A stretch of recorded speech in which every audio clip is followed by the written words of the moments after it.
Так, что время подошло, мы начинаем трансляцию. Кто смотрит, напишите в чате, есть ли звук.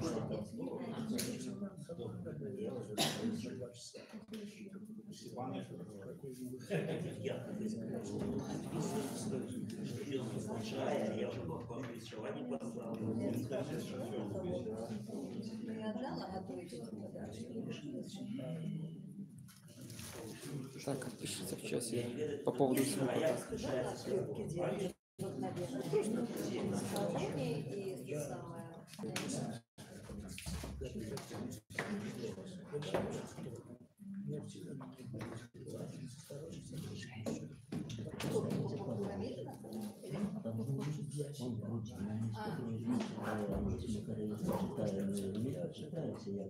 Що була гендерна роль, не можна читати. Само собою.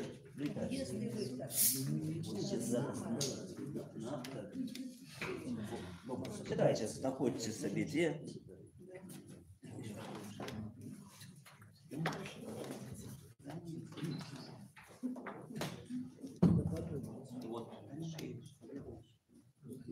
Игорь, а количество стульчиков на коридоре там?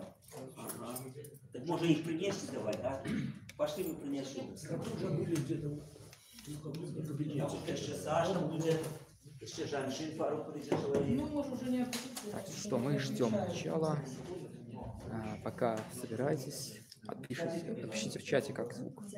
Звук есть вообще, звук есть. Добро. А в этих кабинетах нету, а? закон, может быть, где-то меньше, где-то больше. Конечно, все написать.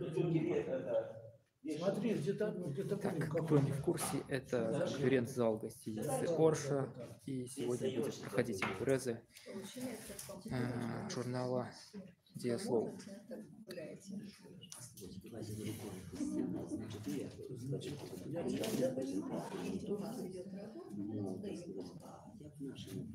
Если мы находимся, по-моему, Спочатку скажете, конечно, некоторые материалы это через гривен 30. понимаешь, я чувствую, потом будешь решаться. потому что это раз выходило, и что я имела в виду.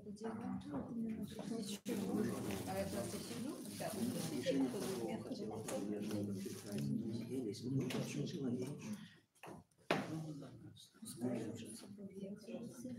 Там зараз Ігор хоче привітання є. Ігор пішов, стульчики зараз дадуть. Ну і що есть. Еще есть. Есть, вон вот сюда. Иди сюда.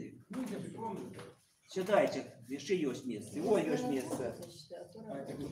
Олесь, там... Что, Михаил, еще успеешь? Еще можешь поднажаться и успеть. Зараз Ігор Ришанов прийде, да еще... Еще пока не начали. Еще пока ждут остальные.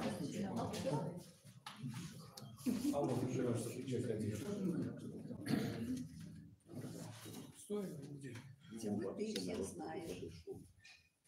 Зараз прийде Ігор, прийде Шипан. Я ж приеду с друзьями, встречусь. Нет.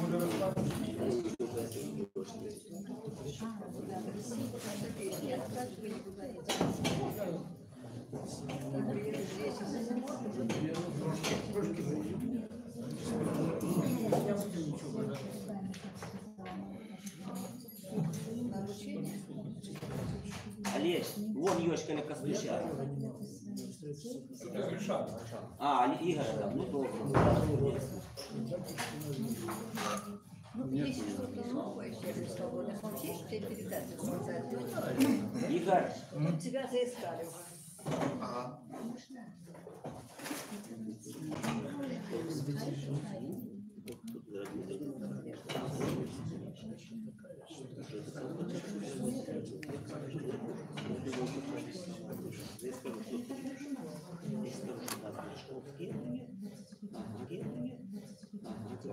Ты ж не забудь мне напомнить, что тебе это...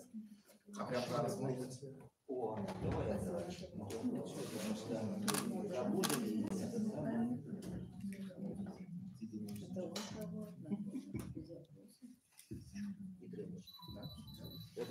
Хлопоты. Меня. Они все как.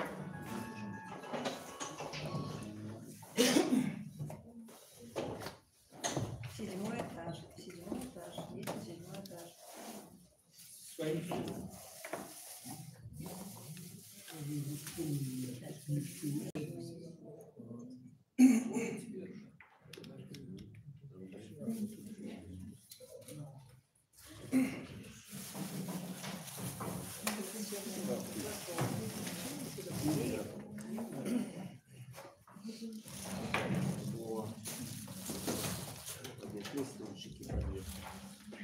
Ну, и стульев не хватает, ты говоришь, чтобы что приглашали. Это случай гостиницы не соберут. Саша Булавка. Так. Ну, скажу, коридор, и будет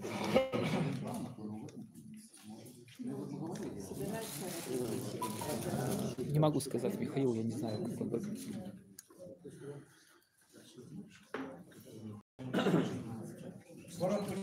Зараз у Саша Булавка. Сейчас еще одна. Саша Булавка з ней прийде і все. Люди починають.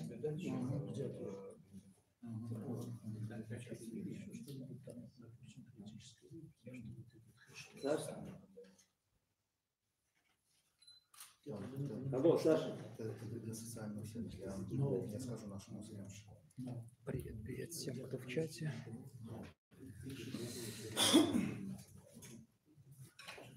Привет, Алаким Лаким.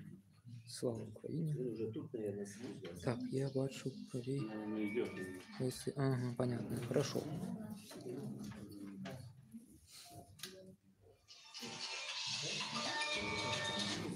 Саша, ну иди уже, что будешь починать? Идешь? Алло.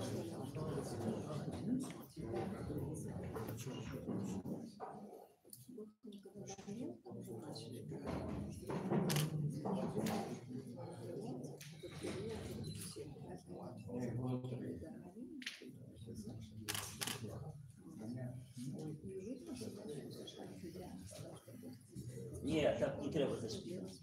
Лепей вот тут сбоку, вон там. Коли ласка, лепше вот там, коля Игора Гришанова постав, скажи, слушай, за спиной, ну что? Президиума. Не, ну не за спиной. Нет, конечно. Люди ж тут будуть. О, дякуйте. Вот так и добре. Я буду починати. Добре. Добрый день, чи добрый вечер, шановне господарство. Рады мы вас вітати в этой цудовной утульной зале, где можно, бачите, добре сустракаться, пригоже глядеться, радоваться цікавим зустрічам. У нас сегодня в гостях Союз письменников Беларуси. Не увесь, але старшиня Союза письменников Борис Петрович Сашенко тут, значит, будем лічити, что весь Союз тут, разом со своими коллегами, які приехали зустріться со своими читачами. Перш за все, приехали презентовать часопис «Дієслов», ну и наогул погутарить со своими читачами. А ведаете, я ось сидел там в вестибюле перед гэтым, ну, чекав, покуль, так сказать, тут приедуть, и випадково это самое, знайшов верш, читаю это самое, Леонид Дайнеко, и гляжу, верш написано Леонидом Дайнеко. Он пишет: апошнім часом узмацніліся грубые, з'едливые нападки на белорусских письменников, на наших классиков, и присвячая гэтому верш белорусскому письменнику. Я думаю, коли я его початку зачитаю, это будет вельми недрэнно. Белорусскому письменнику: живи, як Бог наканаваў, спи жонкой, чистый, голенький, не зведай бруду тых канаў, ці зніклі алкаголікі. Ты чепкой шел, не падал ниц, тебе не взял ни фриц, ни шприц, не открутили голову тебе агенты с ГПУ. Хоть грохотали все фронты, ты выжил, вон не мамонт ты. Між безгрошовья и не стач, тебе чакае твой читач. Ён ёсць и будзе, ён с тобой, вы з ім сыны зямлі адной, Ты Зевс, ты Будда, ты Масей, ідиш без страху, слово сей. Это, я думаю, одна з усіх нашим шановним письменникам жадання ў пачатку, каб яны вот несли слова, сеяли тое, што яны сеюць, і каб галоўнае усходы былі. Ну, я бачу, што у нас крыху людей цікавяцца этой темой, усходы ёсць. Поэтому мы зараз представим им слово. А я хочу еще сказать, что у нас добрая традиция завязалась еще недзе на прадвесні, калі з падачы Паліны Степаненко, нашей земляшкі-пісьменніцы, якая, на жаль, сёння не зможа прысутнічаць, мы вырашылі наладзіць творчыя сувязі з нашими коллегами со Шклова. И вот у школе там открывалася творчая нейкая у іх, як называется, Петр Степанович? Литературный салон. О, литературный салон. И мы с Полиной Степаненко, с Виктором Терцяковым, Геннадием Шепелевым и я приехали на открытие этого литературного салона, показали им фильм, який снял Виктор Терцяков с Полиной Степаненко «Супраць смяротнае пакаранне». Заодно послухали добрые верши шкловских поэтов. И вот сегодня мы запросили их сделать, так сказать, сябровский визит до нас.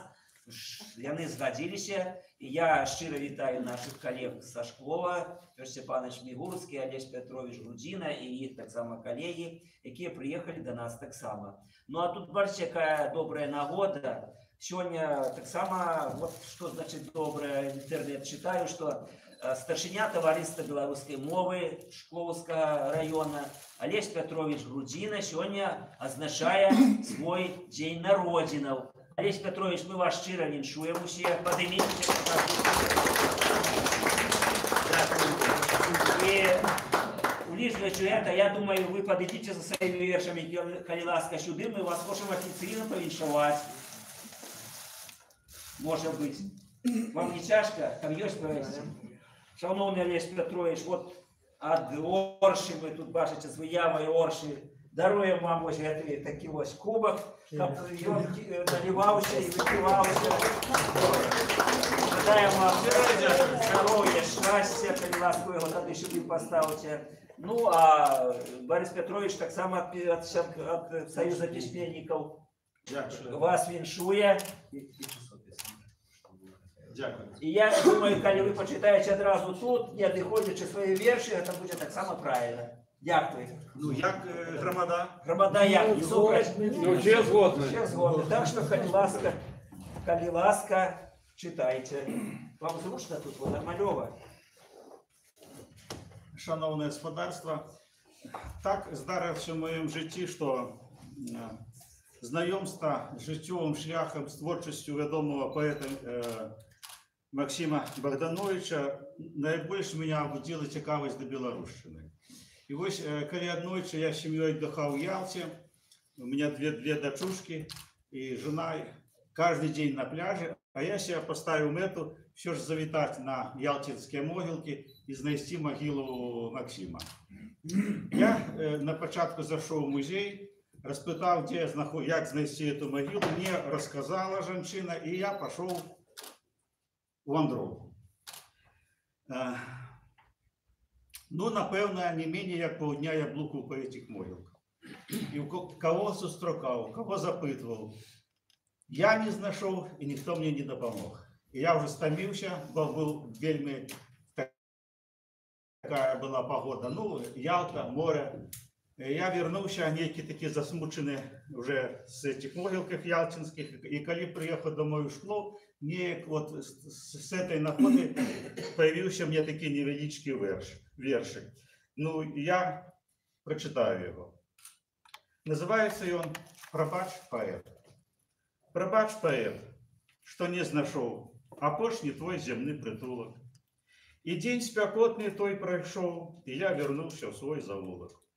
Але успомнив неяк знов вандровку щирую до мору, як марно блукав, де йшов стяжинкою, вуличками і розказиками, замальовками, які в одной з вёсок коля Шклова. Називається цей розказик «Ревність Мерседеса або хіби технічного прогресу».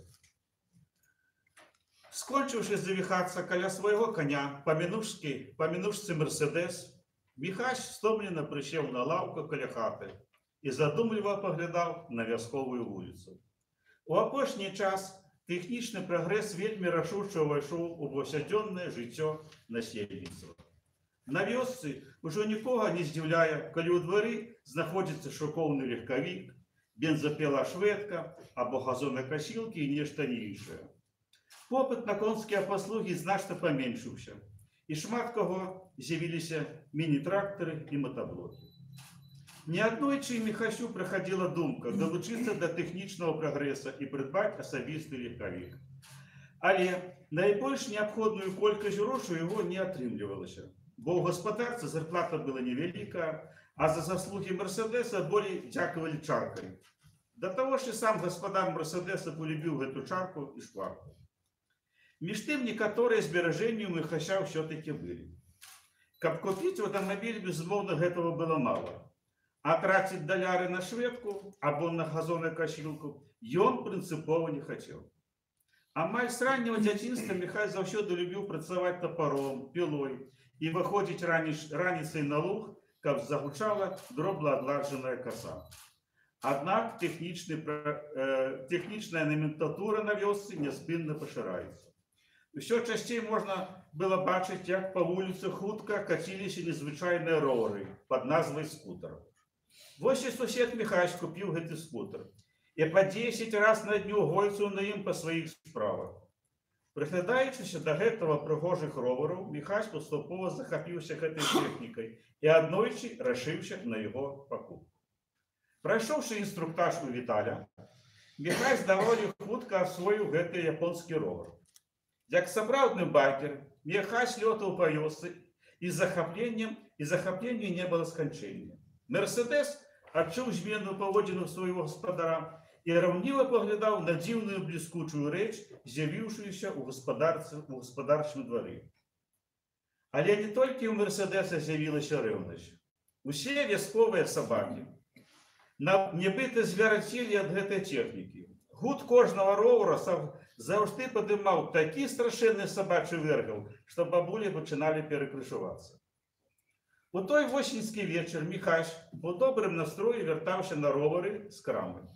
Каля хаты вілі бурыхі, як заўсёды на гук ровара выбег лахматы сабака і пачаў гучна брахаць. Міхась павялічыў хуткасць, але і сабака таксама пабег хутчэй. Гэта пачало забаўляць гаспадара ровара.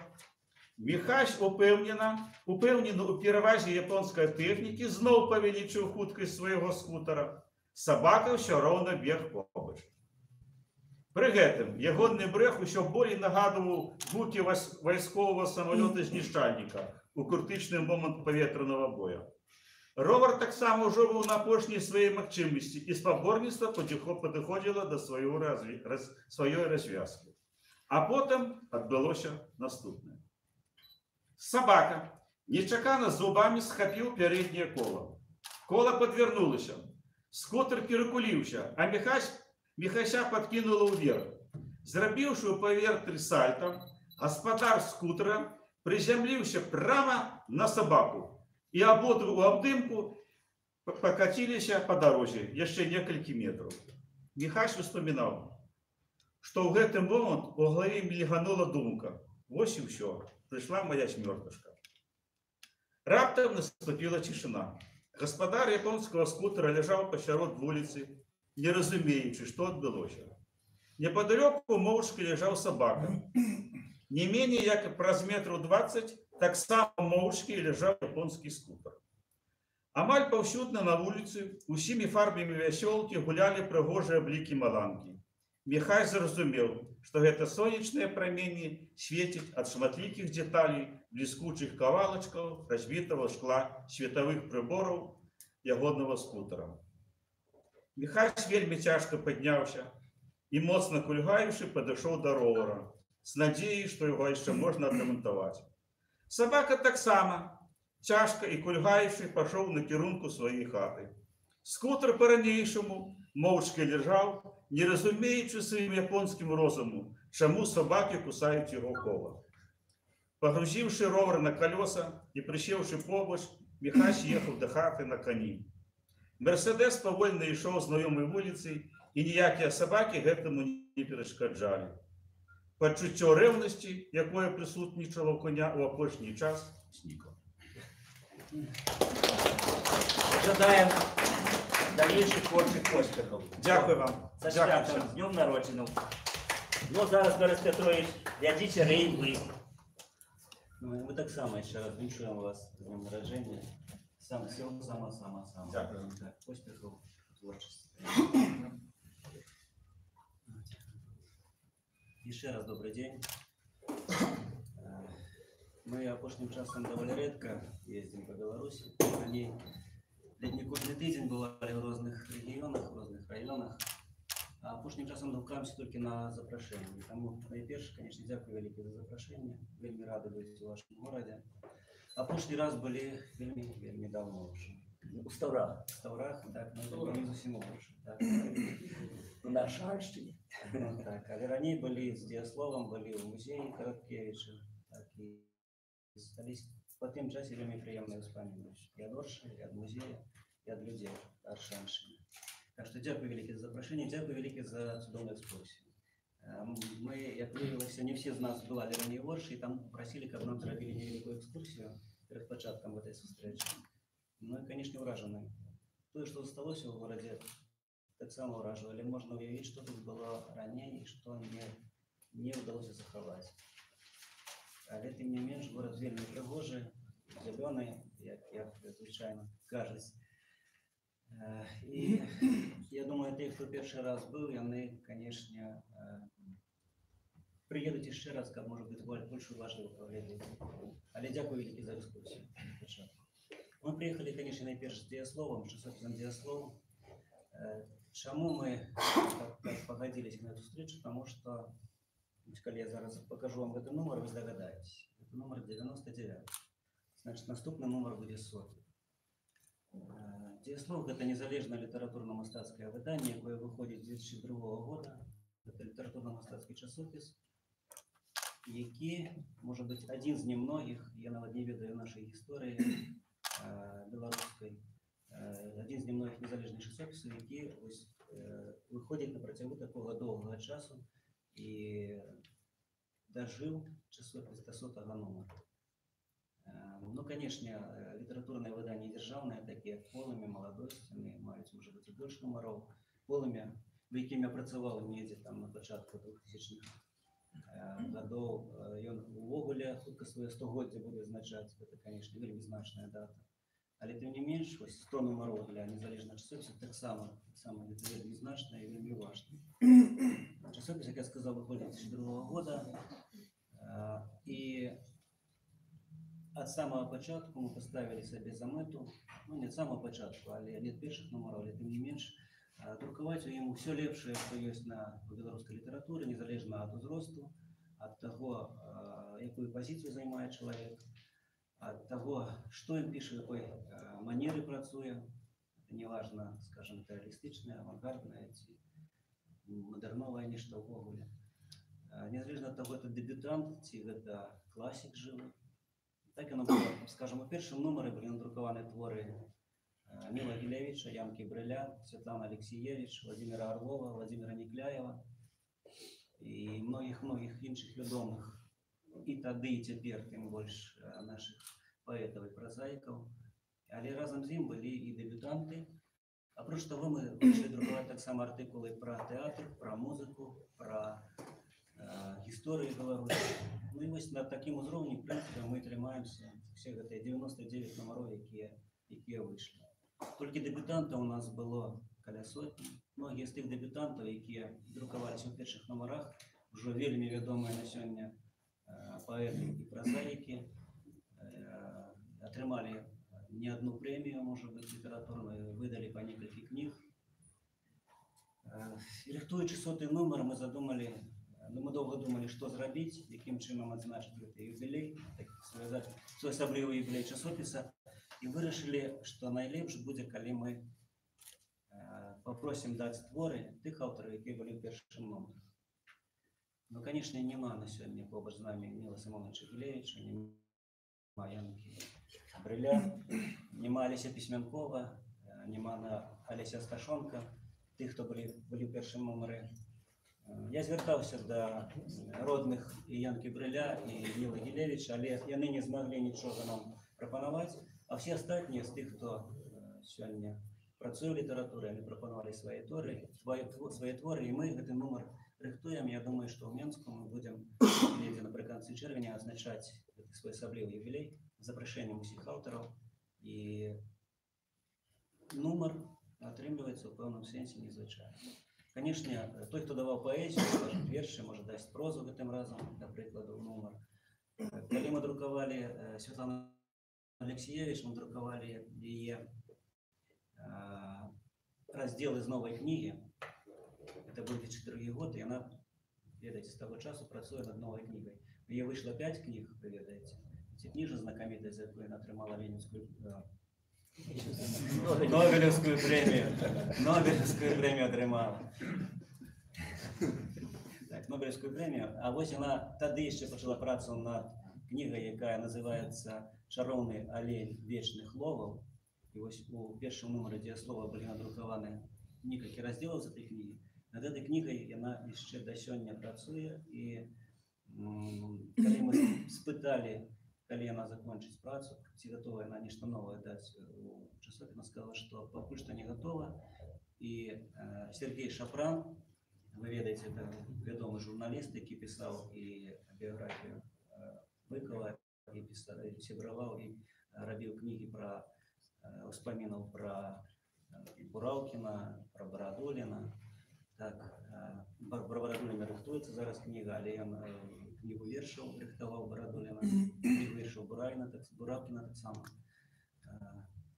Як вы памятаеце, апошнюю кнігу, якую атрымаў Бураўкін перад свае апошнія дні. Вось Сергей Шапран зрабіў вялізнае інтэрв'ю з Святланой Алексеевич, у гэтым нумары будзе інтэрв'ю з Святланой Алексеевич. А астатнія падзяліліся сваімі творамі, і тым ліку і публіцыстыкай, і ўспамінамі, і дзённіковымі запісамі, і спадчына там ёсць, Алеся Сташонка. Так што я думаю, што это будзе цікавы нумар, якім мы адзначым такі свой асаблівы юбілей дзеяслова. Дзеяслоў за гэты час, з першых нумароў практычна, мае сваю прэмію. Прэмія называецца «Залаты апостраф». За гэты час прэмію атрымалі больш за 50 беларускіх аўтараў. І мы спачатку казалі, што не будзем уручаць прэмію двойчы, але праз 15 гадоў вырашылі, што все-таки за 15 гадоў это вельмі вялікі тэрмін для пісьменніка. І, канешне ж, часам пісьменнікі змяняюцца, з'яўляюцца іх новыя творы. Таму мы вырашылі, што праз 15 гадоў можна уручаць прэмію двойчы. Двойчы лаўрэатамі нашай прэміі былі Владимир Некляев, Віталь Рыжков, як так малады паэт. Здаецца, больш ніхто. Двойчы пакуль у нас лаўрэатаў не так і шмат. Але больш за 50 празаікаў, паэтаў, публіцыстаў атрымалі прэмію «Залаты апостраф» часопіса «Дзеяслоў». Апроч таго, недзе праз 5 гадоў у нас з'явілася наша бібліятэчка часопіса «Дзеяслоў». Я вось покажу, она выглядае вось так. Это апошнія кнігі, якія мы выдалі. Это першая кніга по-расійску, звычайна мы выдавалі по-беларуску. Это наш земляк Ігор Шкляревскі. Ведаеце такого паэта, гілёўскі паэт і празаік. Тут сабраны якраз ягоныя творы, прысвечаныя Беларусі. Ягоная эсеістыка, ягоныя вершы, прысвечаныя Беларусі. Такі знакаміты, я думаю, вот он якраз вынесен на вокладку. «Жалоба счастья. Руки болять, ноги болять. Клевер скосили, жито поспело. Жито собрали, сад убирать. Глянешь, а греча уже покраснела. Гречу убрали, лен колотить. Лен посушили, сено возить, сено сметали, бульбу копать. Бульбу скопали, храка смолить, клюкву мочить, дрова пилить, ульи снимать, сад утеплять, руки болять, ноги болять». Як беларуску написано. А просто вот тут ягоныя пераклады на рускую мову слова о полку Ігорове. Літаратурны пераклад вельмі цудоўны. Карацей, гэта цалкам беларуская кніга, таму мы яе выдалі па-руску ў нашай серыі часопіса «Дзеяслоў». І вось апошняя, гэта кніга Владимира Степана, это кніга Хоку «Папяровая шапка». Все кніжкі прыблізна так выглядаюць, наша серыя. Выйшла таких кніжак больш за 20 ужо. З апошніх кніжак это кніжка Владимира Орлова, Владимира Николаева, Виктора Касько, Андрея Федоренки. Все наши вядомые авторы. И большасць, конечно, лічыць за гонар выдаць свою книгу в этой серии часописа «Діаслов». «Діаслов», принамсі, сярод літаратурных часопісаў, ці не адзін, які мае сваю. Раней часопіс «Маладосці» меў сваю бібліятэчку, часопіс «Діаслов» мае бібліятэчку і мае сваю прэмію.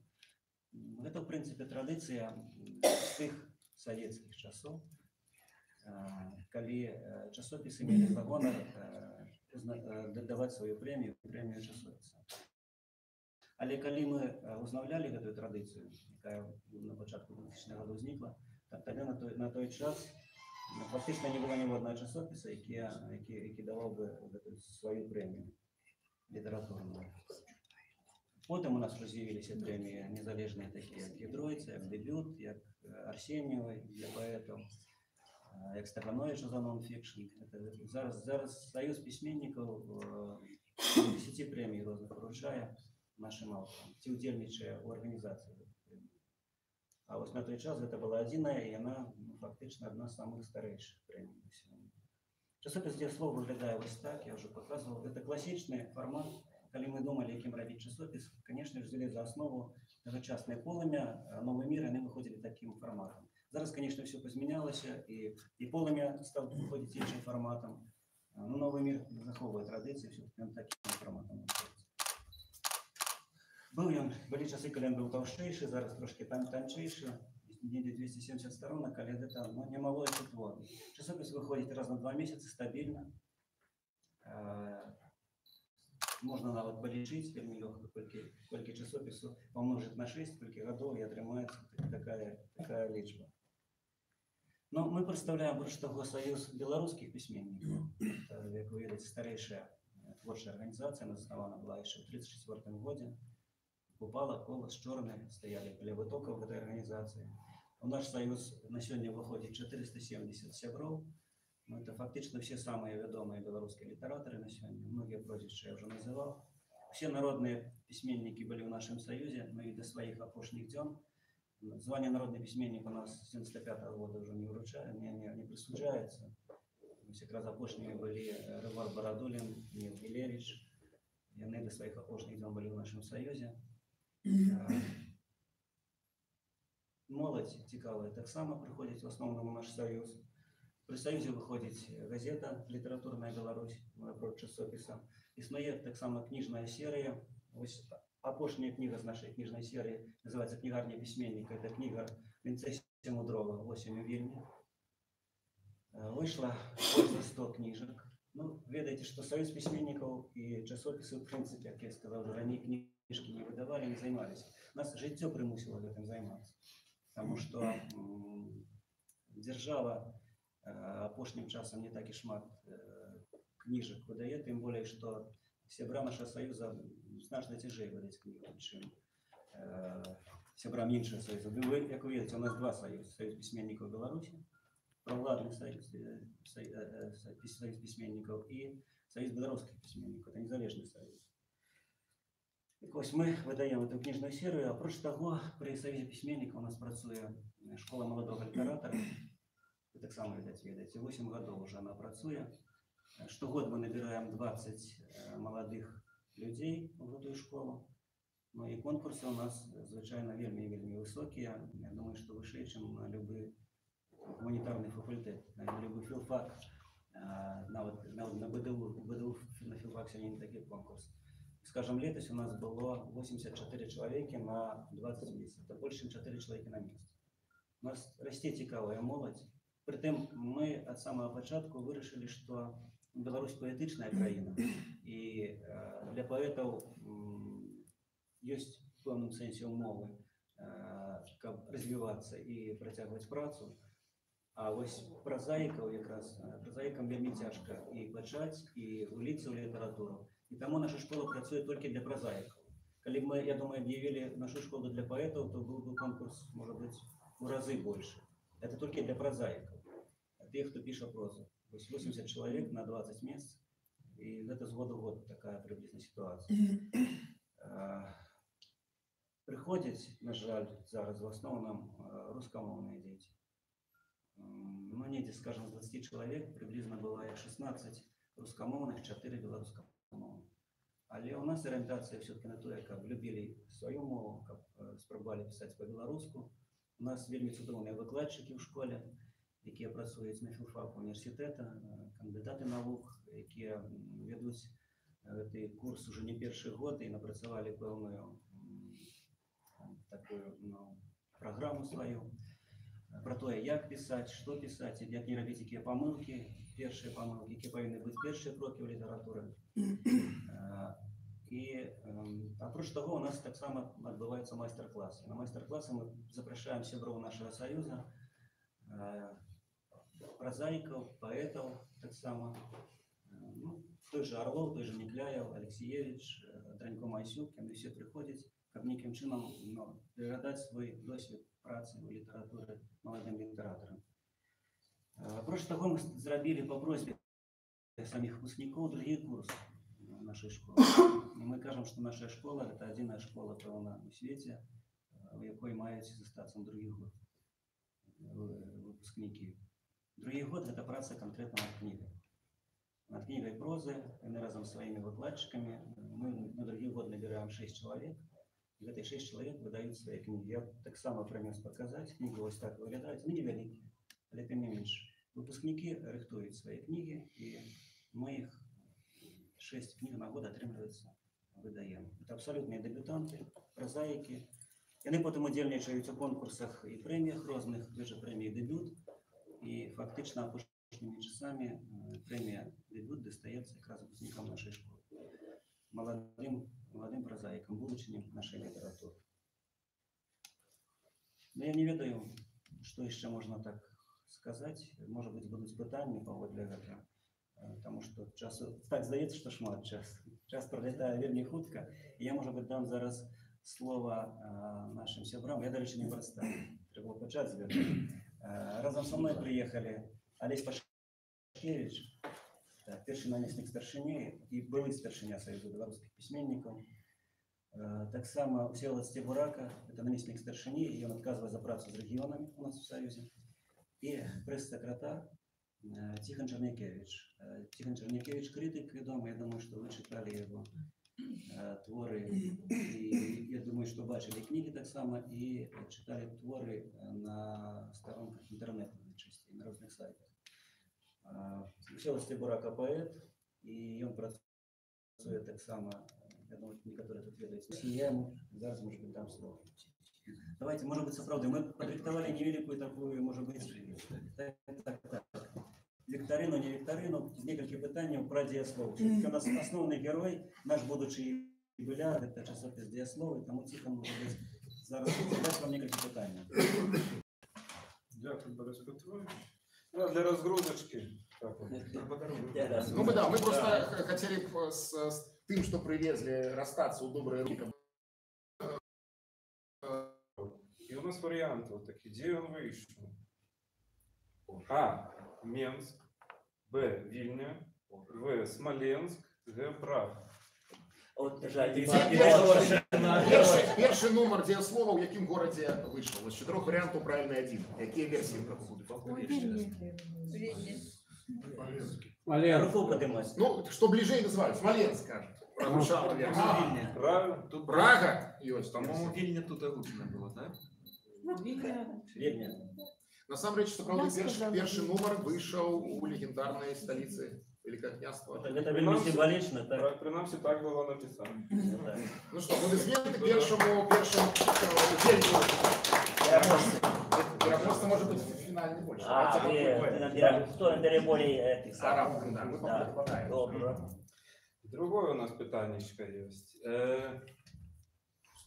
Чья публикация у дієслові стала причиной того, что его выкинули из сетки розповсюду белую группу, где он был вельми долгий час.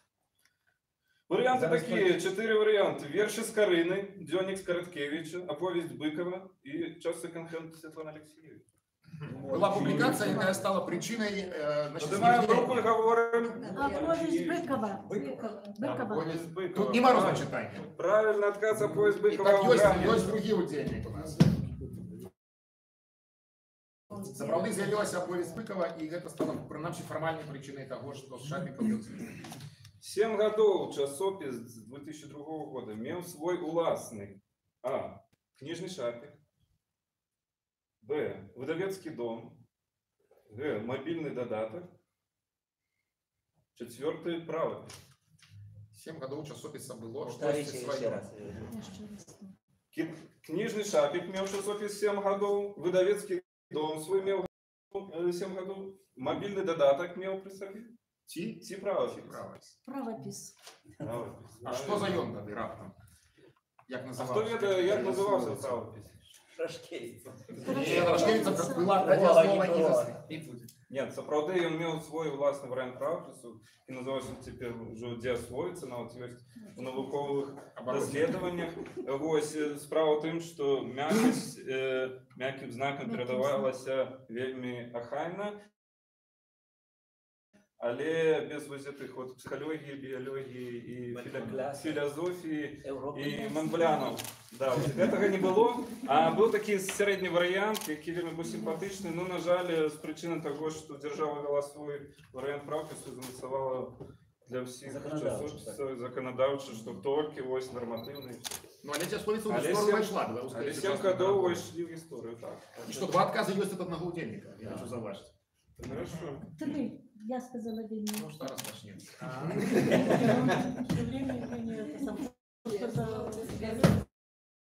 Працягваем далей. Наступнае пытанне. Часопіс быў зарэгістраваны Міністэрствам інфармацыі. А. З першага разу. Б. З 4-го разу. В. Дагэтуль не зарэгістраваны. Г. Наогул не патрабуе рэгістрацыі, бо, ну... Гэта як альманах, і ён не патрабуе рэгістрацыі. Не потребует регистрации. Эх, как так было. Это неправильно отказ.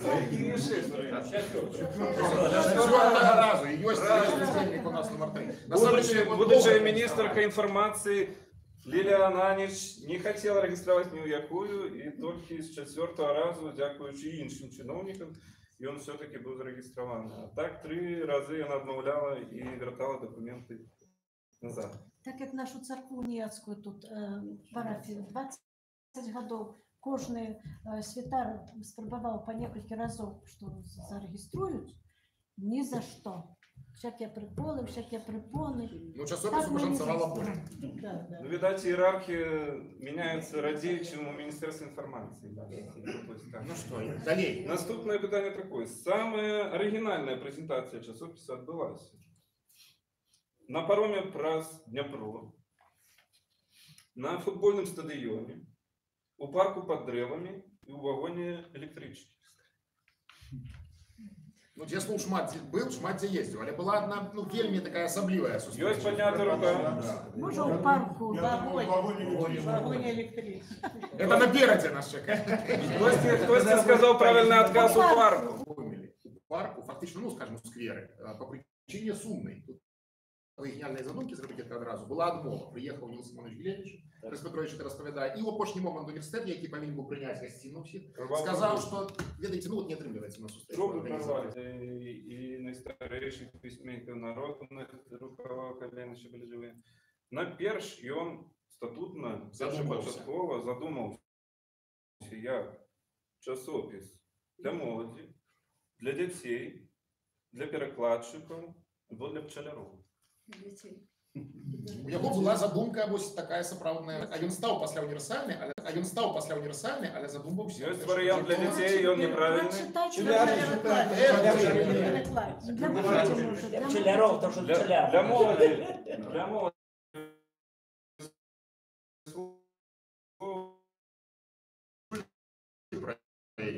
Вельмі цікавая мядовая прэмія. Можа быць, хтось чуў, не?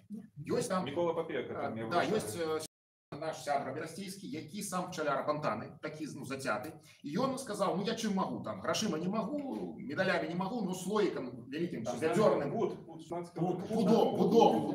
мёду ён персанальна адорвае. Уже гадоў можа быць каля 15, нешта такое. Мядовая прэмія, калі загугліць у інтэрнэце, ёсць такая мядовая прэмія, вельмі арыгінальная штука, і таму, ў прынцыпе, і для пчаляроў таксама, можна сказаць, часовасць. Дзякуй вялікі за Ну што, мы маем просьбу адказу браць.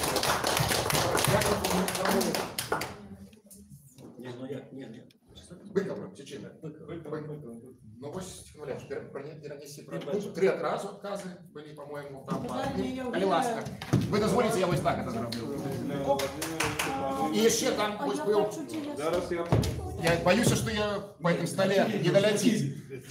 Поймаю. Дзякую вам вялікі за удзел. Слухайте, а дзяслоўне можна? Про сказку. Не-не-не. Напрыканцы выходзьце, калі ласка, тады мы вырашым. А у нас яшчэ цэлы ёсць... Передать. Так, мы ж привезли шмат. Мы сапраўды привезли шмат часопісаў і для шклоўскіх там перададзім, і перадалі гаспадару Юрыю таксама і кнігі, і часопісы, так. Библиотеки. Сама идея з'явилася приехать сюда до вас, потому что была у нас на офисе Полина Степаненко, Полина Кочеткова, Степаненко мы больше только не так. Она друкуется, как Полина Кочеткова, в Діаслові друкуется весь час, от перших номеров так само. И она побачила, зачинилася одна крама в книгарне у Менску, и они вернули нам несколько десятков номеров, які не продались. И Полина пропоновала, может быть, передать ось якраз шанс на эти номеры. И мы их привезли, покинули с подорожюры. И так само некоторые книги. Те раньше, які виходили, які у крамі, может быть, залежалися, і крама, зачиняючись, вернула їх. Тому ми вдячні, якраз я ще раз кажу за запрошення і за можливість побувати в черговий раз в Орші. За шанса у нас не так и шмат авторов было, ну, конечно, это Владимир Короткевич. И его нема уже долгий час с нами, 25 годов уже, 35 годов, так, с 2004 года. Але тем не меньше, мы друковали его дневник, это была такая в полном смысле сенсация. Никто не ведал, что Короткевич писал дневник, и выходили его сбор творов, про дневники ничего не говорилось, але потом его племянница, яка живе в його квартирі, переглядувала в черговий раз архіви Короткевича і знайшла цей дневник. Дневник з малюнками Короткевича, дневник 66-67 года. Це в той час, коли він писав, дневник присвячений подіям у многим життю його на Далекому Сході. Ви знаєте, що вони з Бородуліним потрапили у армію, їх забрали і відправили служити на Далекий Сход. Там після этого написал Короткевич «Жазению», оповесть знакомитую свою. Вот как раз дневник там про Рогачевщину, про Шадшин, я не памятаю, здається, там не было. Там было про Рогачевщину. И это была в певному сенсі справді сенсація, і той номер розійшовся, літерально розлетівся за несколько тижнів. Ми його навіть не маємо зараз в архіві. Но настільки, в принципі, популярний Короткевич. Хоча, ви ведаєте, коли видавали перший раз збор творів Короткевича, 8-томник, то есть знакоміти, його видавали накладом 60 тисяч. Зараз виходить збор творів Короткевича у 23 томах, 23, здається, буде. І ви бачили, що коли перші томи виходили, ну, більш-менш значним накладом, то від тома до тома наклад скорочається, і зараз уже меньше 2000 наклад. Но это не означает, что Короткевич настолько горше стал писать, как мы жартуем. Это просто настолько изменилась ситуация в Украине с мовой, с веданием мовы, с вивченням мови. Ну, не мне вам казать. Вы, конечно, все это ведаете, и каждый день, главное, сутыкаетесь с этой ситуацией. Але мы не будем про кепское, будем говорить про доброе. Конечно. Из надеи. Из надеи на заправды на то, что будет все-таки у нас ситуация изменяться только до лепше. До далее уже нема куди. І тому я передаю слово зараз Олесю Пашкевичу, який нас оптимістично настроїть. Ще раз вітаю вас, дорогі шабри, шановне господарство. Ну, тяжко говорити після того, як ви відказали амаль одразу на всі питання, і після того, як Борис Петрович розказав, в принципі, тезісно, правільныя тезісы, і расказаў пра ўсё, і пра дзейнасць Саюза, і пра асноўную працу дасягнення дзеяслова. Это да Бориса Петровича просьба таксама, каб ён не толькі функцыянальна, як міністр літаратуры расказаў пра ўсю нашу літаратурную дзейнасць, але і таксама напрыканцы час, каб ён пачытаў што-небудзь сваё. Больш за тое, мы дамаўляліся, што будуць зачытаны яшчэ, пачытаюць, так хто Александр. Александр уже успех на футбол. Успех. А Женя Козлова засталась, и она читает, конечно, пару вершаў своих так само. Вельмі, по-моему, символічная сустрэча, не здаецца. Бо, ну, мы ж не першы, на жаль, не першы год у літаратуры. Я грэшны нібыта ж выкладаў у універсітэце і з кандыдацкімі доктарскімі займаўся. Але ўпершыню толькі тут вочы убачыў, што як трэба шанаваць сваіх герояў, сваіх літаратараў. Владимир Семёнович не быў уганараваны званнем народнага пісьменніка. Тым не менш на шыльдзе на вуліцы Караткевіча напісана народны пісьменнік. Так любіць сваіх землякоў могуць толькі аршанцы. Врэшце сімвалічна, што на гэтую нашу шклоўска-аршанскую, аршанска-шклоўскую сябрыну, дзе нарадзіўся першы на гэтай зямлі, першы соты дзеяслоў упершыню таксама прэзентуецца.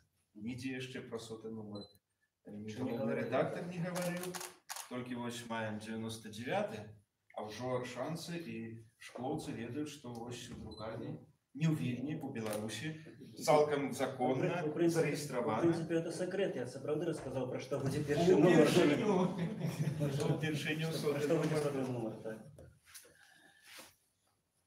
Можа, у вас пытанне ёсць?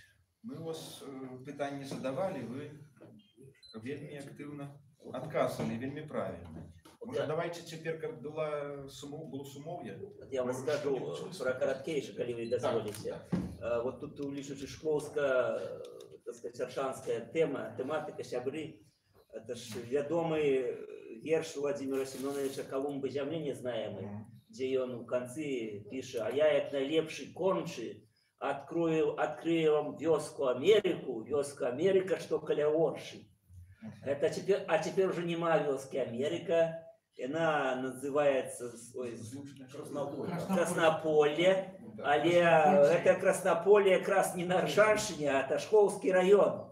Разумеете, як Юдвица вёска Америка, что каля Орши, а это Шкловская земля. Вот мы плануем недзе до дня народження Владимира Караткевича ўсё ж таки у пад'езде да эту вёску зрабіць камень, а на этом камне написать вот эти радки «Я вам открою вёску Америка» и написать, что тут все ж таки находилась вёска Америка, обетая славутым, хоть и не народным, а амаль народным нашим Владимиром Семеновичем Караткевичем. И запросить на открытие Трамп не сидя. У яго некі там сваякі на Вагрычыне, арабкам, сапраўды, это вельмі цікава. Так что вот вёска Америка и Шклоўска-Аршанская земля, это цікавы факт. Так, Петр Степанович? А що ж вёска Азія ёсць в школе? В школе, да, под школой есть вёска. Ну, Караткевич не писал про вёску Азию, а про Америку так само писал. Может быть, ну тогда... Правда, как у нас один... Женя почитает. Женя, почитайте, хоть один верш. Может, питание, а потом мы уже питание. Ага. А чему дзеяслоў? О, это питание... Не, ну откажи. Это питание нават вартае прызу. Вельмі цяжка назваць не толькі карабель, але і выданне. Тым больш выданне, якое жыве вось не одно дзесяцігоддзе ўжо. Але Борис Петрович яго прыдумаў, прыняў, можа ўсё ж сам расказаць. Дзеяслоў. Гэта была рызыкоўная назва была. Бо, разумееце, ну, прывыклі нешта такое, то па назвах рэчак называць, там, то Нёман, ці там Полымя, як пажарнае дэпо, Анты. І многія, это цяпер дзеяслоў ужо нават калі у інтэрнэце глядзім, адразу выдалі часопіс дзеяслоў. А раней, калі часопіс яшчэ задумваўся, здзяйсняўся, засноўваўся у час без інтэрнэту, нават пейджеры толькі выкінули. Электронная пошта была уже. Но интернет. Ну так, слабенько. І ўсе баяліся, што часопіс успрымуць як навуковы, навукова-філалагічнае выданне. Ну, глагол, дзеяслоў, ось дзе друкуюцца там філолагі. Але тым не менш, вельмі метафарычная назва. У першым нумары была прадмова галоўнага рэдактара. Якраз можна было б нават зачытаць сёння, яна вельмі актуальная. Бо на той час не хапала не толькі слова, але не хапала ідзеі. І вось гэтае дзе, і дзея, і дзейнае слово, дзеяслоўнае, якраз, па-мойму, і дазволіла 100 экземпляраў, 100 нумароў часопіса мець. І больш за тое, ёсць патэнцыял, ёсць аўтары, можа нават не толькі 100, але і раптам мы 200 экземпляраў, 200 нумароў, 200 нумар будзем прэзентаваць на плошчы у Буршы. Так што дзеяслоў хорошая назва. Лепшай пакуль няма. На радасць рэдакцыі. Сапраўды спадабалася вось гэтае само слово шматзначнае дзеяслове, дзеяслоў. Некалі, калі мы працавалі, можа быць, працавалі ў Ліме, это былі 90-е гады, развал Саюза, памятаеце, можа быць, Лім выходзіў з апошняй паласой белай, былі праблемы беларускім друку ўвогуле, і на апошняй паласе, калі што пісалі, то пісалі «Ратуйце беларускамоўны друк», таму што гэта было яшчэ 93-92 год, скажем так, приблизно, 93. Это еще при тым Верховном Совете, при нашем знакомитом было. И тем не менш, тады сказали, что у нас рынковая экономика, выживайте як хочете. И нават по тым часе беларускамоўны друк вот так, ну, отфутболили, можно сказать. Тады мы, лімаўцы, я тады был наместник, першым наместником галоўнага рэдактора, подумали, что варто стварыць при сабе некую структуру.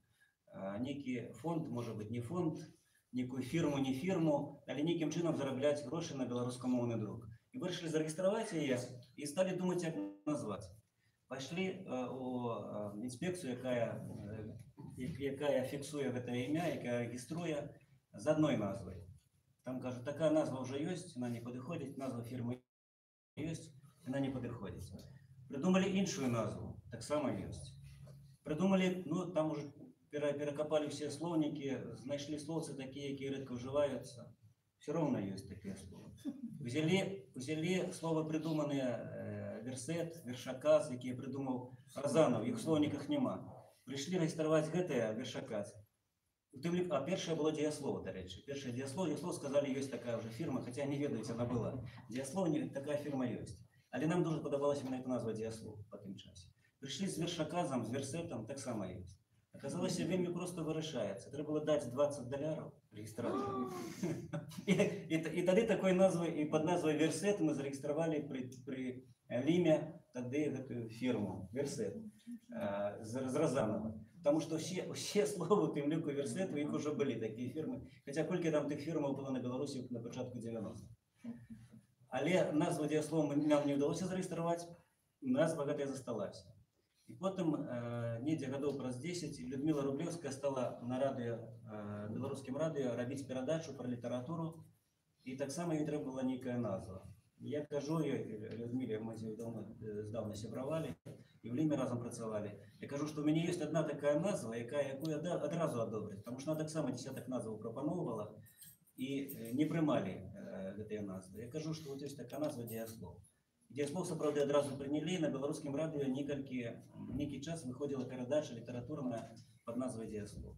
Ну і потым, калі ў 2002 годзе, вы памятаеце, былі перамены ў беларускім друку, калі звольнілі з пасадаў галоўных рэдактараў і Нёмана, і Полымя, і Крыніцы, і іншых выданняў, І коли повстала необхідність створення нових часописів, тоді якраз от знову ця назва всплила, назва дієслова. Ну і з 4-го разу вдалося її зареєструвати.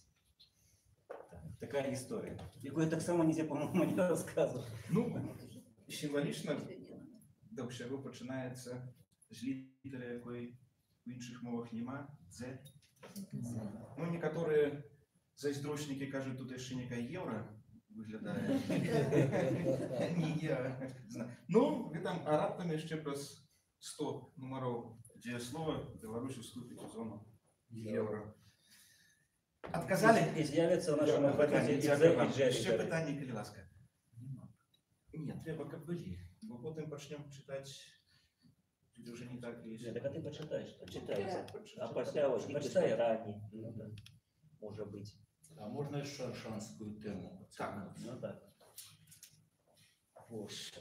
Не только Америку, про Америку писал Краткевич. У нас есть такая вёска Фаршевка в Шкловском районе. Колись там был Фаршевский костел. И на весь свет знакомиты фаршевские елки. А вот такое больше культурная его назва Симплициан. Ось Краткевич писал про Симплициана. Так что и Америка, и Симплициан в 2 раза больше поширилась. И география, бо Америка и Фаршевка, они на разных концах Шкловского района. И я что хотел бы от школьской делегации 2 книги подаровать, не письменникам, у вас своих хватает, а вот аршанским щебрам, ось одна из них Александра Грудина и «Родное сердце Местины». Ось она выдана, 2 книжки выданы. Ось 3-я книжка мы зиме написали, а ось никто не хочет нам выдавать. Может, Петрович, подлазьтесь под дієслово. Да нехай не надрукують нашу эту книжку, да? Да, а ось другая книжка, это уже я тут автором, до речі, я видав 14 книжек. Ось, і 10 коли вже на пенсії, коли ось так лежиш і думаєш про життя, про те, що було, про те, що буде, не хочеться думати. І ось 14 книжек, це якраз то, мабуть, головне, что отбылось в жизни. Вот одна из них, это с Костючевым мы написали эту книжку «Шкловский район. Стратегия развития». Она, ну, может, не трохи наивная. В 2006 году мы еще трохи думали, что что-то изменится, и под это думки и писали. Вот. А жаль, не меняется, поэтому это уже раритет. Это таких вот, ну, як тут думки дмухалцы. Недавно было где сказано, дмухалцы — голова мужчины. Спочатку вельми пригожі, потім не надо. Хлопайте. Всі в руки вже шкловці аршанці. Дякую, великі. У нас 2 офіси, ми, так сказати, одну книгу «Стратегія розвиття». Який офіс? У ваш офис. Василий Тихонович, Абрам со Шклова, запрошайте нас, приезжайте к нам. Я думаю, и письменники, и мы будем разбираться. Забыл. Хотел уже запросить письменника у Шклова до нас. Ну, а это уже домовитесь у Усамирный день экологии. И мы уже не первый год это справляем. Это вельми цікаво и касается каждого из нас, кожного жихара не нашей краины, всего мира, 7 миллиардов человек. И в этот день экологии мы обсудим экологичные проблемы и другие. В программе круглый стол, подарунки, мед со своей пчелярни. И пойдем на Кутейну. Вот так что... Запрошаю и Шклов, Могилев, и Минск. Что-то неправильно, как-то перехватили вот это. А у вас так само? Литературный салон у нас, он имя Михася Зарецкого. И осенью, в день его народину, мы будем проводить такое поширенное посещение, ну, всех, кто приедет. И письменники, и поэты, и просто добрые люди. Поэтому и аршанцев запрошаем, и отдельно запросим, и наших уже сябров, я так лечу, наших уже сябров из Минска. Коли ласка, приезжайте. Ну, кроме всего того, что говорилось, у нас еще и огурки будут. Огурки без меду? Любые. С медом, не с медом. А скажите, коли ласка, что там есть теперь вот на месте, где родился? Знаете, мы нам не видели, где это место. Да, мы не можем его знайти. Заховалися тільки фундаменти церкви, де працював псаломщиком його батька. Більше нічого. І він там вартовником ще був потім, сам Михайлович, так? Застався ще це. Самої церкви ні, тільки то місце. А там про дом, про хату... Ніхто нічого не відає. На жаль. Це було до війни ще. Ну, Олесь не стал читать ничего, а может быть послушаем. Ну, почему так? Да, пани Евгения, читайте свое. Ладно, я почну рабочими Короткевича. Все шляхи приводят не до Рима, а до родных вербов и берез. Любая в барах сивых родима. Сын твой народился тут и узрос. Это его родки. Ну, а я не тут народилась. На угол это уже и не Беларусь, это Вильня там пришел. Только год моего життя, туди шмат ездила до своей родни, запрошали, приймали добре, все. Але простий день, мне так хотелось у Воршу. Вельми. У Могилеве была 2 месяца на курсах по паразитологии республиканских. На угол так тягнула в Воршу. И у Менску на курсах по эпидемиологии. И где б ни была, меня тягнуло в Воршу. 48 год я тут живу и присвячаю ей верши и песня есть. Вот апошний верш я прочитаю. Все свое. Все шляхи вертаются до Орши, до днепровских любосных мястин. И вертание той ж гэтае не з горшых, а найлепшае, пасля усіх гасцін. И земля своя тут под ногами, а над головой нябёсаў сінь. Пройдешь вздолж рачными берегами, все свое, куды погляд не кинь, все свое, каштаны, липы, клены, ти зимой, ти летом золотым, коли под тобой диван зеленый, и туман над речкой, нібы дым. Можа, не ўражвае памеры, подкупляю втульностью своей. Мы ж яе верстами скрозь не мерым, а каштоўнасцю, што ёсць у ёй. Караткевіч прысвячаў ёй вершы. Орша дарагой яму была. Тут зрабіў дзіцячы крок ён першы і адчуў падтрымку для крыла. Вось прыедзем хто адкуль дадому і адзначым той ці іншы дзень. За столом прыяцельскім, вядома, скінуўшы турботам змрочный тень. И яшчэ такі ёсць верш, он тому спадару прысвечаны, вон ён сядзіць, толькі што гаварыў. Ён нам вельмі дапамагае ў правядзенні розных імпрэз, мерапрыемстваў, ну, в асноўным літаратурныя такія імпрэзы, песенныя, і ўсё, і ёсць такі верш. Ён друкаваўся у ратушы, выданне па Віцебшчыне.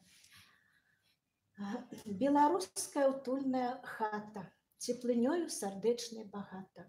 Тут збіраюцца добрыя людзі, зноў імпрэза цікавая будзе. Гаспадар сімпатычны і статны, да імпрэз, да сустрэч адмысловых прыдатны, далікатны ён і адэкватны. Тут гучаць беларускія песні, узімку, восенню і на прадвесні, да і летам руплівым бывае, беларушчына наша спявае. Вось і вершы пачуліся шчыра у стаўроўскім таксама эфіры. Дзякуй Богу, што ёсць гэта хатка. І яе гаспадар Ігар братка. У супольнасці далей трымацца, справай добраю дбальна займацца. Ну і апошні верш прачытаю, мова родная. Я яго вельмі люблю, гэты верш. Ну таксама друкаваўся ў ратушы. Мова чистая, мова крынічная, я нахбом тебе п'ю такую. Мова смачная, нібы сонечная, за асалодай цябе смакую. Мова спеўная, мова музычная, ты лякуеш душу мне і цела. Мілагучная, чуйная, зычная, песня жаўранка ўвысь узляцела. Ты зіхціш каларытнай вясёлкаю, захапляеш сабой, як ясачка, нескаронная, бурую золкаю, адмысловая, яркая красочка. Твои слова отсвечивают золотом, их бруится девосная кветель. Непахисным трымаешься волотом сярод самых прыгожых у свете. Дякую.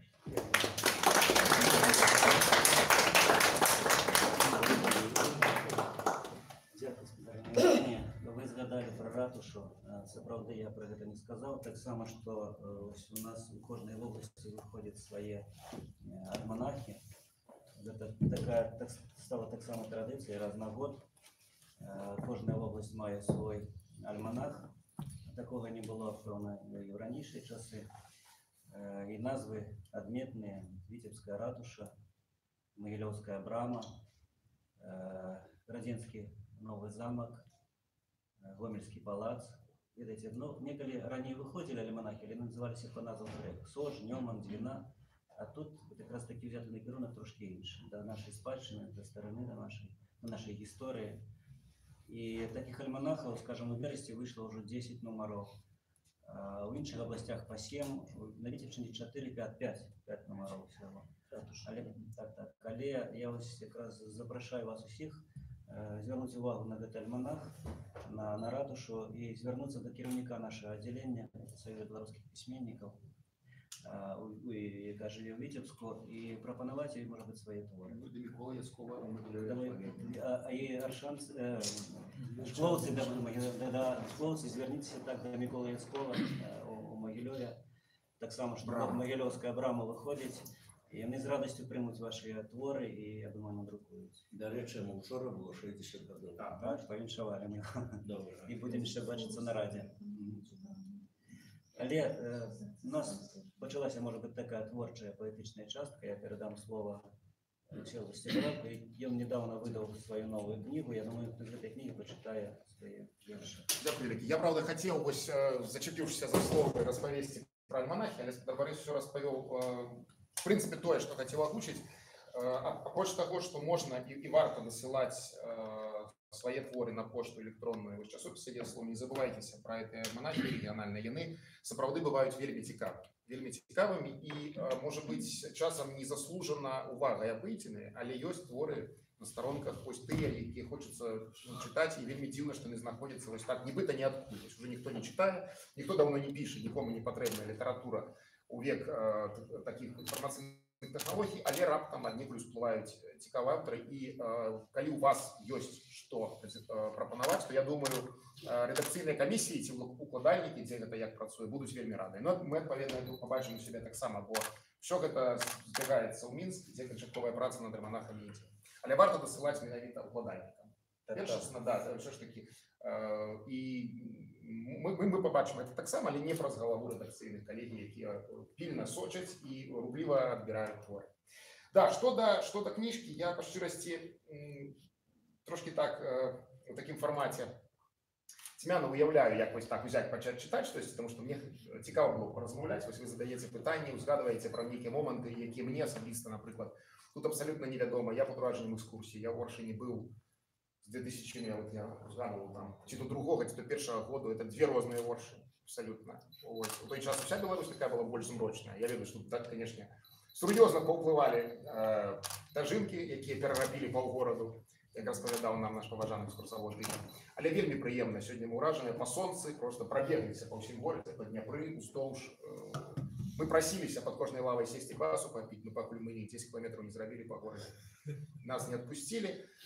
Вось, у мяне гэты край, ведаеце, может быть, дзякуючы гістарычнай адукацыі, асацыюецца вось такой сівой даўніной. У мяне тут няма сваякоў, у мяне няма ў гэтых краях сяброў, але месцы, вось гэтыя месцы, ўсход Беларусі, паўночны ўсход, это краі вельмі цікавыя, і я мала дзе быў. Я прызнаюся, што калі, напрыклад, аб'ездзіў всю Гарадзеншчыну, напрыклад, там Віцебшчыну заходнюю, Мінскую вобласць, Берасцейшчыну, то вось у гэтых краях я бываў толькі кропкава.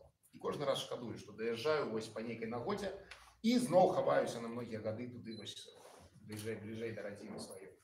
Вось, і я сёння, хадзіўшы па вочы, падумаў, што цудоўна было б даехаць яшчэ і да Мсціслава. Тут же падзяліўся з калегамі гэтым, бо ведаю, што і там вось такая выспа цывілізацыі калісьці магутнай, якая ўжо зараз знаходзіцца вось проста ў такім глухім, хорошым глухім краі, але спадзяюся не ў апошні раз вось рухацца ў гэты бок і даехаць яшчэ.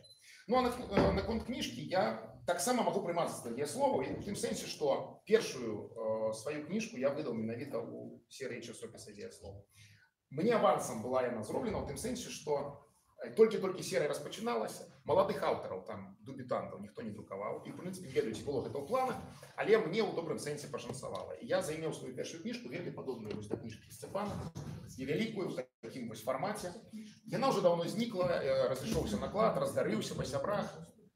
Вось, але моя, скажем так, сцежачка у беларускую літаратуру, яна цалкам дзеяслоўская, в тым сэнсе, што я не тое, што там паспеў, не тое, што я паспеў там крэпка надрукавацца много, а вот кніжачку займеў вельмі хуткім часе. Чым я моцна ганаруюся і не крэпка прызнаюся. Это была дебютная книга, и дебют так само был в «Дзеяслове».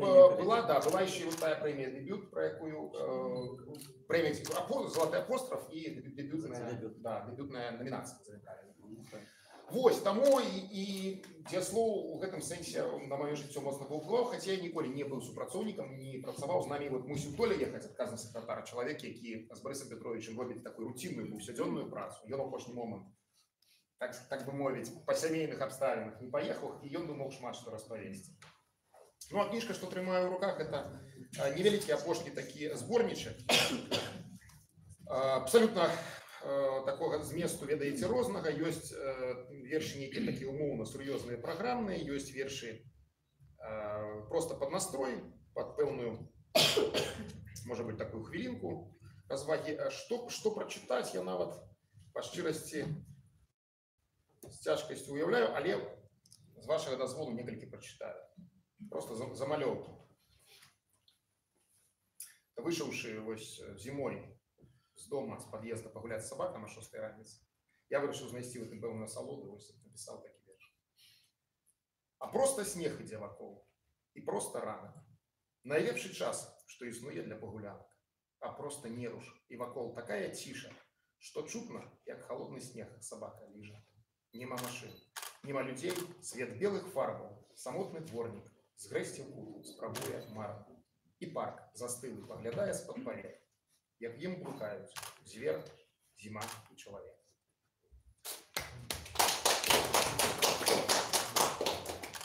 Да, ёсць верш, зноў-такі на снежную тэму, летом зялёным так чытаецца дзіўнавата ўсё, ну вось так атрымалася, што ёсць такі верш.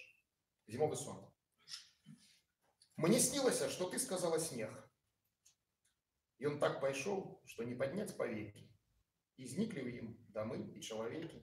Як хораша, што ты сказала, снег. Мне снілася, што ты сказала дзень. Бясконцы дзень, без справаў і гадзінаў. У ім усё, што некалі пакінуў. На белы снег кідала белы цень. Мне снілася, што ты сказала час. І той прыйшоў. Я маю на ўвазе, што мы сустрэліся ў сваім негоршым часе, як ты да месца узгадала час. А потым ты сказала, пачакай. І мы застылі в часе дні і снезе, узурканых бурштыновым разрэзе, на неадольным шляху небакрай. Дякую.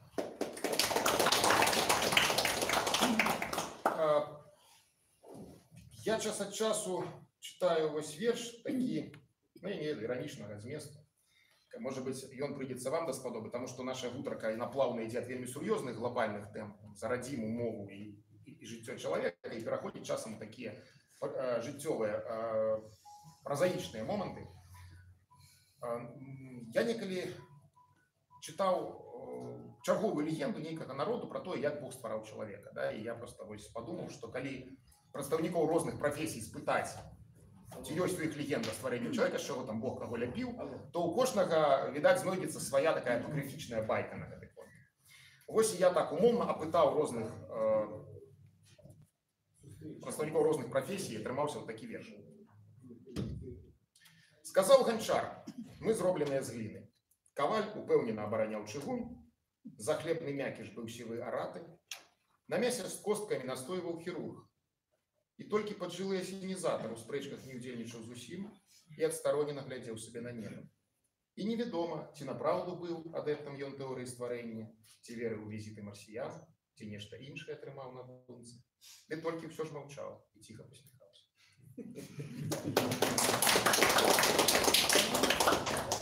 Ну і вось можа быць яшчэ ёсць адзін верш у мяне. Мне хацелася нейкім чынам адгукнуцца на гадавіну паўстання 863-64 гадоў, але ведаеце, як звычайна па камандзе ж вершы, в прынцыпе, не пішуцца. Бывае, крепка хочацца, потым сказаць, што само накаціла, нібыта ўсё, але вакол я тэмы этой доўга хадзіў, ну не пісалася. А вось як толькі я кінуў гэту справу, адразу ўсё пайшло.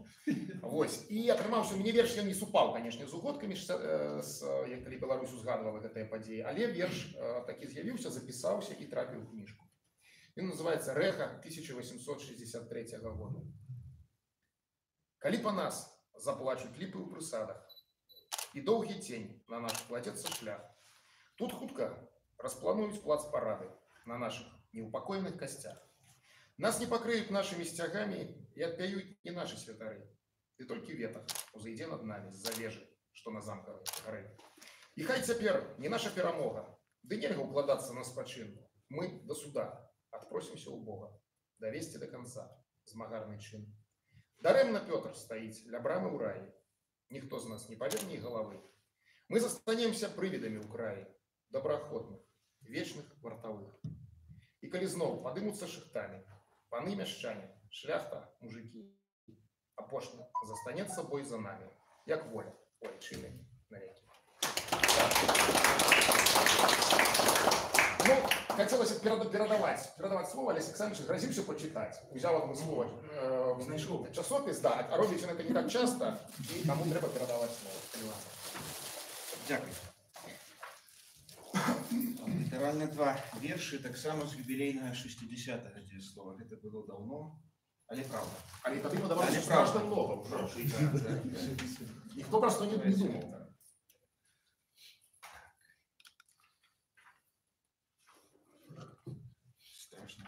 Давайте про весну. Верш некалі, ну хоч это дзеяслоў, 2012 год. Але верш написаны ў 1995, уже далёкім, у траўні 19. Называется «Выбор». Эпиграф. Мерою справедливости не может быть большесть голосов. Фридрих Шиллер. Ну, далі уже моя. Травень, травень, мой наивный брат, расскажи притишенному свету, як у твой святый пелёсткапад горло перерезали поэту. Старость рахітычная прийшла, на штандарах стертых знак погано. Под запевы гимны гора зла ночью матюкатьмутся наганы. Травень, травень, мой проклятый брат, сыты ўсе, а я один голодный.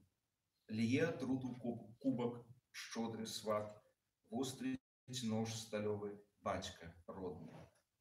Поздно жить и рано помирать. Раны лютые болять минулым. Бог Крывицкий вышли в поле рать, доказать, что травы не заснули. Травень, травень, мой одиный брат, захлынуться в бруде лиходеи. Вылечи и сховай небесный сад, бел життєво-белые надеи. О, блин.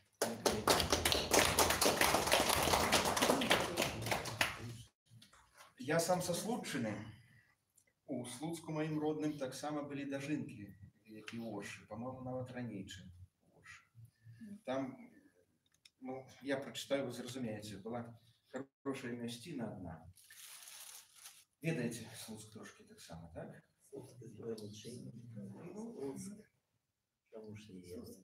У майго ўскрайку Слуцка была незвычайная мясціна. Штаны. З боку Мінску шлях разыходзіўся на дзве дарогі нагавіцы. І ёсць афіцыйна тапаграфічная назва вуліца Суворова. Ніколі не чую яе ад сваіх вяскоўцаў, так і кажуць: дабяруся да штаноў, вылезу на штанах. І я, у якой бы кашулі, пры якім бы гальштуку не ехаў сваё Набушава, таксама ўлазіў у гэтыя прашытыя дарожнай разметкай штаны, не саромеючыся вялікіх латак асфальтавых выбоінаў.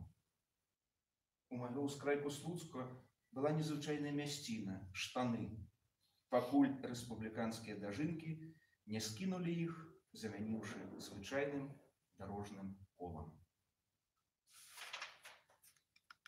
Ну і нешта пра біяграфію, можа пра кнігу коротенька. Кніга.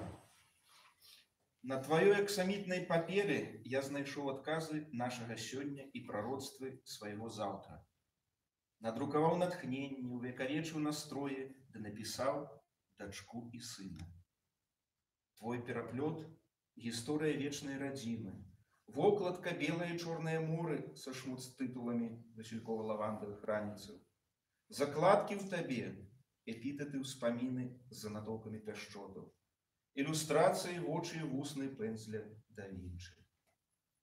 Не стамлюся гартаць старонкі пацалункаў і ўсмешак, расчытваць па начах таямніцы жаданняў, апантана вывучаць цябе да літары, піць, як з ліпенскіх сотаў, метафоры сімвалы Евы. Ты – моя кніга, у якой ёсць адна адрукоўка – я.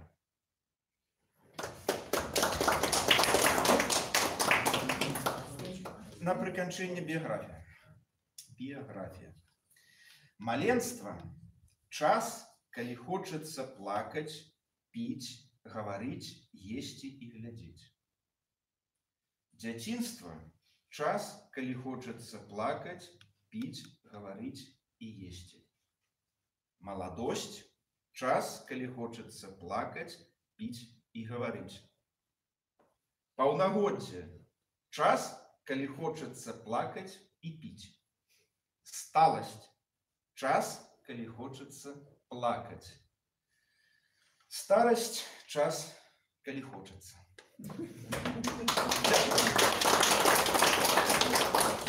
Слово Борису Петровичу.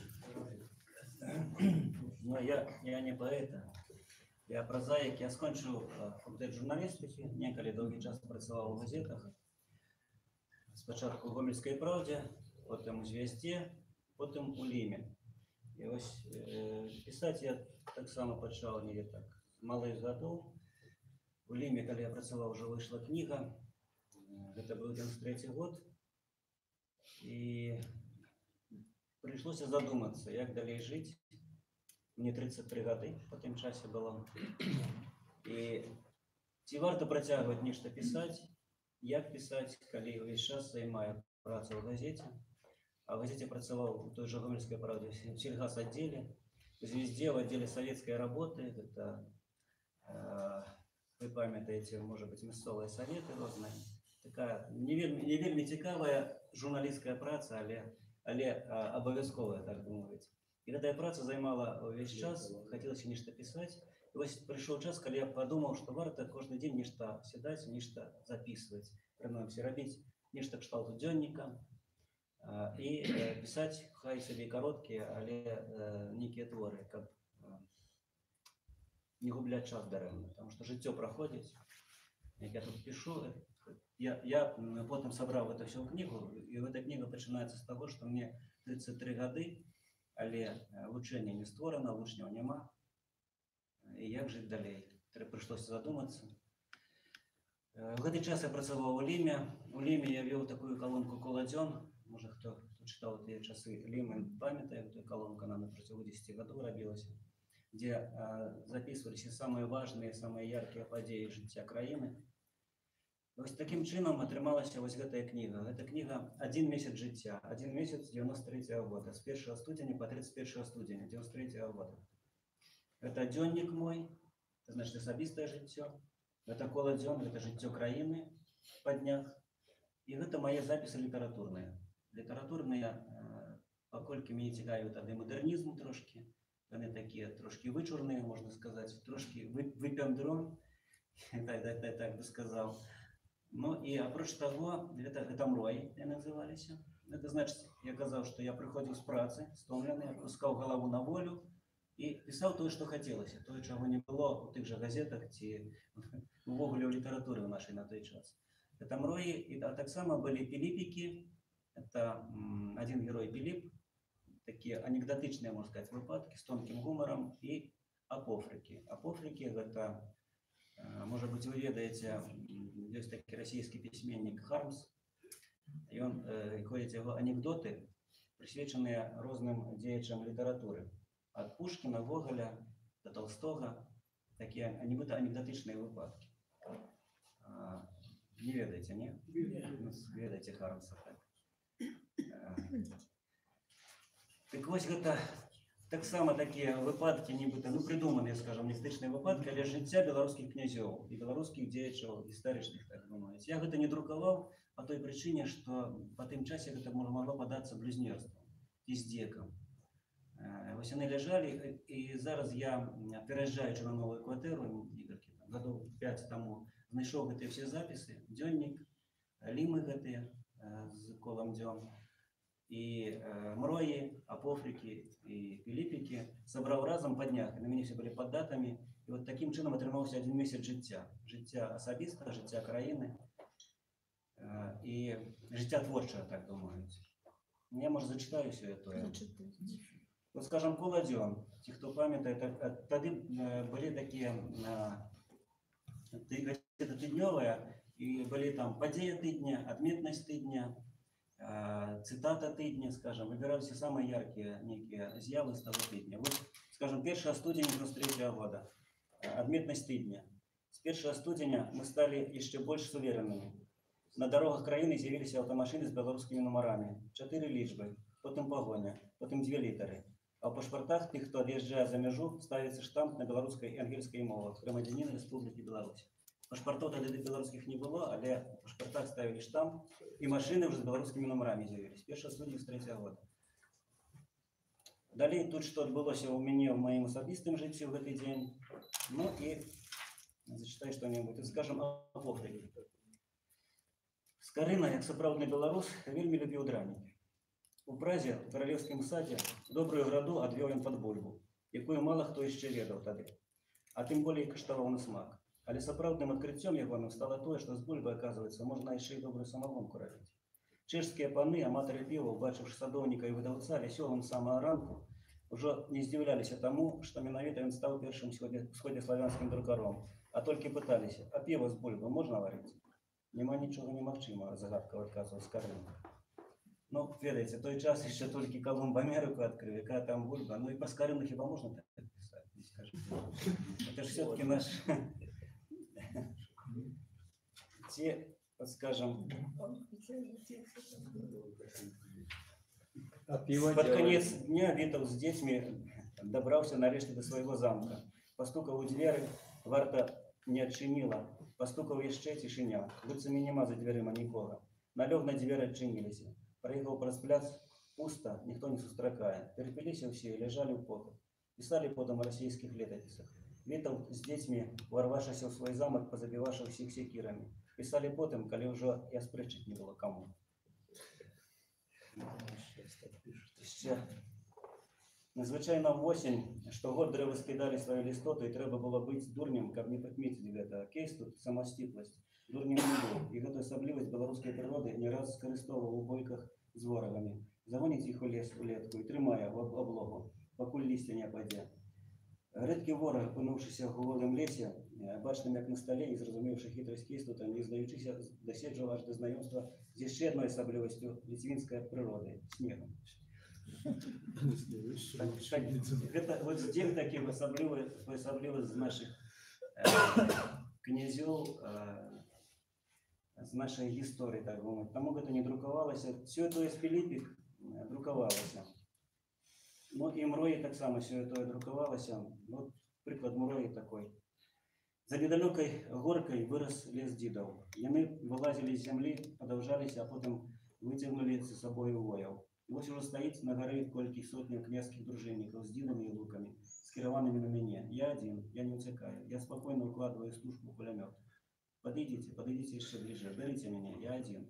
А левої стоять на горі, взираються наперед і не бачать мене. Тим ліпше, тим горше. Діди і луки, мечи і нікільки дорогих кольчуг зберемо ми потім жонкою на полі і відвеземо Мойшу з корчми, що стоїть в преддверном повороті на Оршу. На вырученное золото набудем ще патроном у голландских купцов и снова выйдем на межлитовские. Родиму боронить ніколи не рано.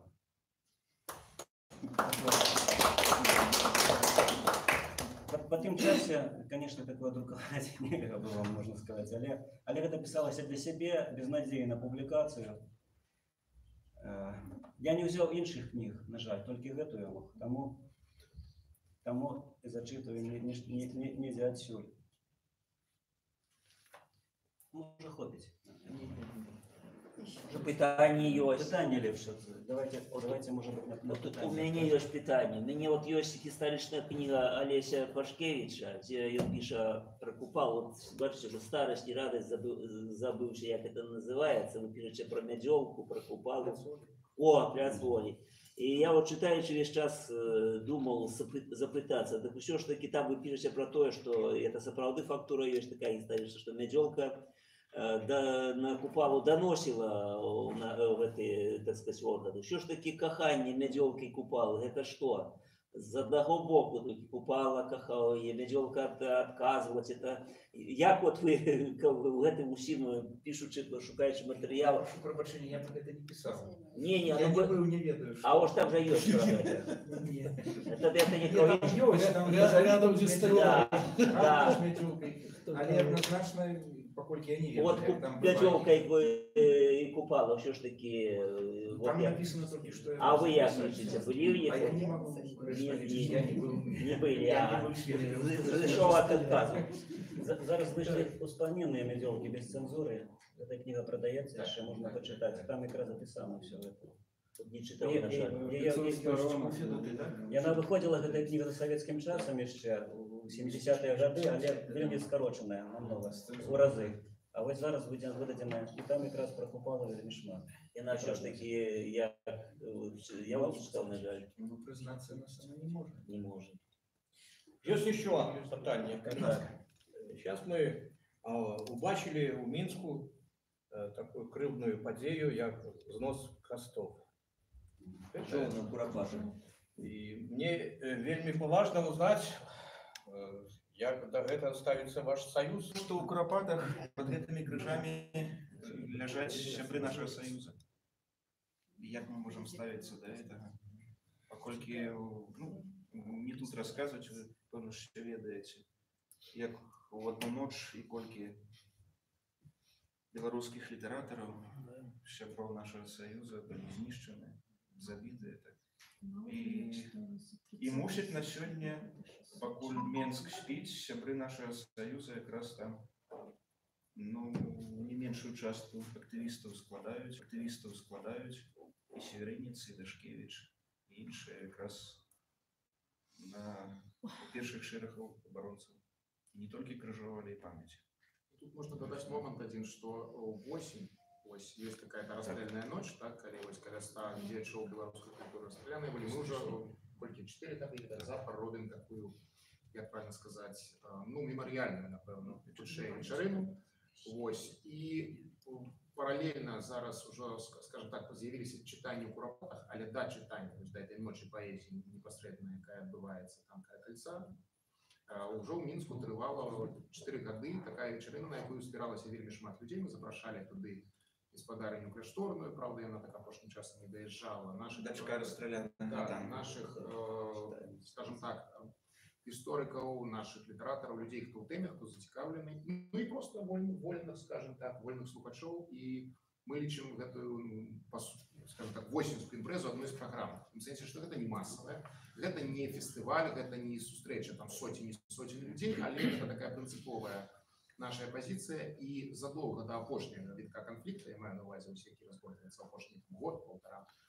вось Союз за гэтым сачыў уважліва, і гэта паслядоўная наша палітыка, якая, в принципе, не з'явілася недавно, яна ёсць, і ў адносінах менавіта расстраляных, рэпрэсаваных літаратараў, яна может быть самая паслядоўная сярод творчых арганізацый Беларусі, у том сэнсе, што мы не вышукваем канкрэтных персонажаў, мы памятаем, що як было, і Саюз беларускіх пісьменнікаў пацярпеў, можа быць, больш, таму што тое, што сталася з арганізацыяй пасля 30-х гадоў, это, ну, па сутнасці ліквідацыя. То есть там засталіся адзінкі жывых дзействаў людзей. То есть не вайна, найперш, не гэта ліхалецце, а менавіта рэпрэсіі, наўпрост знішчылі просто пакаленне. Я читала 600, я читала за 30-40-е годы у кнізе «Этнографічная спадчына» была зліквідавана фізічна 600 беларускіх пісьменнікаў за 30-40-е Ёсць годы. лічбы іншыя, ёсць лічбы колькасць рэпрэсаваных літаратараў па Савецкім Саюзе. Называецца лічба 2000. Ну, это по советским, а у З іх 500 беларусаў, 1000 украінцаў. Называюцца такія лічбы. Але для Беларусі, для той Беларусі, якая была до 39-го года на палову меншай, як вы ведаеце, до 39-го года заходняя Беларусь не ўваходзіла ў Беларусь. Каля 500 пісьменнікаў, прытым забіралі нават тых, хто напісаў некалькі вершаў, толькі-толькі пачынаў друкавацца, толькі-толькі пачаў пісаць творы свае па-беларуску.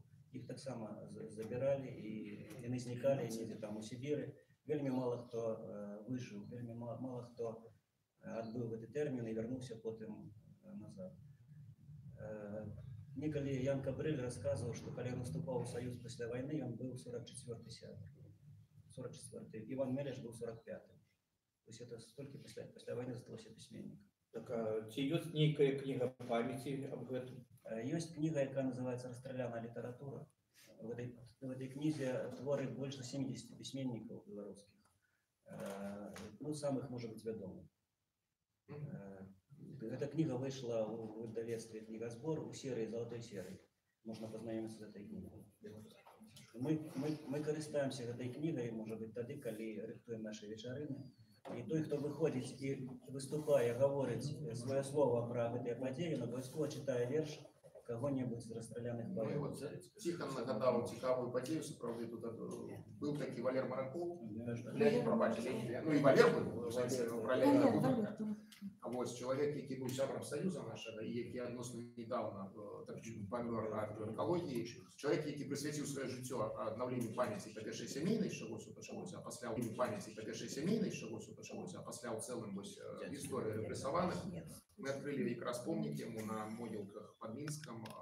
Это так само було зовсім недавно. Збирали всією громадою гроші, менавіта чоловіку, який поклав життя на відновлення пам'яті расстрелянных. Подрихтовал несколько книг, присвященных расстрелянным не только литераторам, не только громадским деятелям, медикам, партийным, ветеранам, медикам, по разных профессиях, так говорить. Он подрихтовал книги с прозвищами расстрелянных, з биографией. А прошлый год, может быть, первый сделал книгу «Ахвяры и каты». В этой книге есть и ахвяры, и те, кто знищав культуру, літературу, історію Беларуси.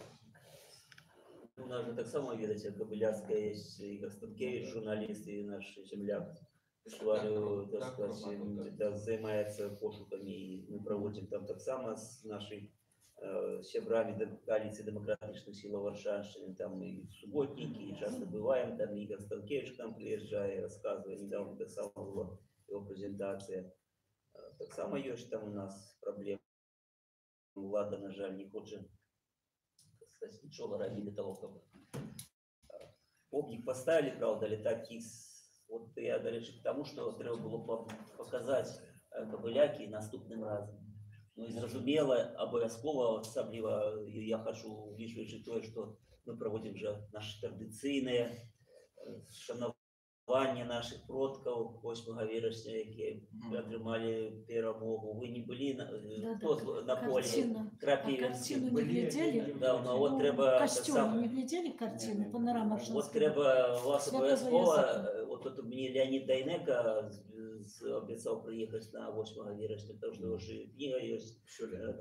Вот и там ранее он не мог, там у него проблемы были с здоровьем, а теперь он обещал на 8 вересня приехать. Так может быть, коли буде ехать Леонід Дайнека на неким транспорте, коли ласка, мы вас запрошение, Борис Петрович, напишем официально. Ну, я приедьте к нам на святкування Дня Варшавської перемоги. 8 вересня перед этой суботу. Так что так само цікаво будем уже глянуть и Кобыляцкий помник, и вот Аршанское Копенское поле. И у нас отдельная картина «Панорама Аршанской битвы» в Ну, нашем копия, костюме, в конечно. центре, копия, а оригинал в Варшаве. А его в школу не будем Ну, школу ж уже отримали запрошение. Да, Не, ну, так, может быть, я передам Шкловским так само, ось наши числовые книги. Конечно, конечно. У их салон. Почекайте, хай зайшли, було віддать. Дякую велике. Он смотрит всю эту передачу. Так, Петрович, ты сфотографировал или нет? Еще раз. Что разошли? Да ничего, ничего. Давайте еще раз. Все, заснял. Заснял, да. Ну все, дякую Богу. И там на столе Валентина. А я, Дарья, раз прошло, я... Что чего сказать? Конечно. Слово. Ну так, лишь 7 хвилинов вам, потому что... Тоже жонка Машер. Ой, якая великая особа. Знову про Мядзёлку. Ось ёсць, по-моему, у Менску вуліца Паўліна Мядзёлкі. Вот за что названа? Потому что Пригожая была артисткой, Да любила ладно, Купала. она просто первая, яка сыграла Паўліну. Говорит за гэта. А я вот зараз пачуў, я зразумеў, не, відаць за другое. А вось мы ў школе колькі не стараемся, чтобы имя Михася Зарецка, чтобы имя Михася Зарецка присвоили ці вулицы, ці ў школе, так? І калі мы, ну, і вашу падтрымку прысавакупім, у нас новая старшыня райвыканкама, мы як напишем какую-нибудь просьбу, каб імя Зарецка присвоили вулицы, здымаюць старшыню райвыканкама. Колькі уже было знаёмых это. Да, колькі было, кому не написали, кто не вырашыў пытанне, а раз здымаюць з працы. Дякую вам вялікі. Шановные сябры, ну калі у вас яшчэ ёсць пытанні, калі ласка, можете задать. Калі ёсць што сказаць, калі ласка, кажите. Ну, лічуючи, што мы ўсё сказали, амаль, дазвольце ад вашага імя яшчэ раз падзякаваць нашим шановным творчым сябрам за тое, што яны завіталі ў Оршу. Я думаю, для іх Орша будзе і далей не з горшай. Приезжайте, мы заўсёды рады вас бачыць, прывозьце новыя кнігі, калі, так сказать, появится новая кніга, телефоны ведаеце, телефонуйте, хочам зрабіць прэзентацыю. Я думаю, тут у нас не дрэнна, так сказать, пакуль улада новая нешта не ідзе, раней не было, так сказать. Не пускали, было занято, або таксама трубы рваліся, ці яшчэ нешта. Поэтому вялікі дзякуй, давайте яшчэ раз падзякуем. Ну, а ўсе астатнія по плану сябры Ігор запросіў Стаўры Кучачина. Так что сустрэнемся. Дякуй. Спасибо. Самый важный Напишите. Дайте кто будет. А, у меня есть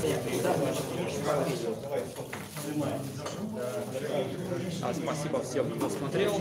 Подписывайтесь на канал, делайте пост, ставьте лайк обязательно. Читайте белорусскую литературу. Покупайте издания «Диаспоры». И, конечно, не забывайте репостить это. Пускай больше людей знает о таких мероприятиях, знает, что это у нас происходит по всей стране, что, скажем так, не забыты наши традиции, литература. Спасибо. А Михаилу персонально скажу, что ему уже написали. Один раз снял, так что Михаил все нормально. О, пошло.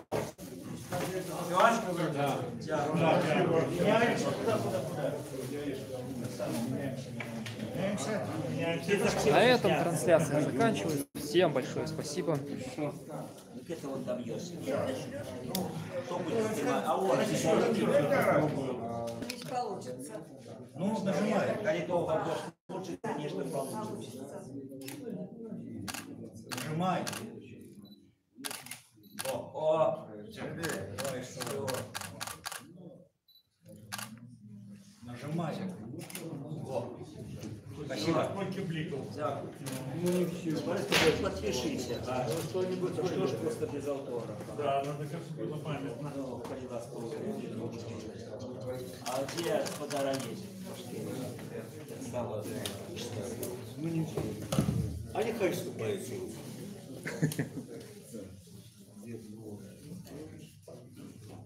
Так.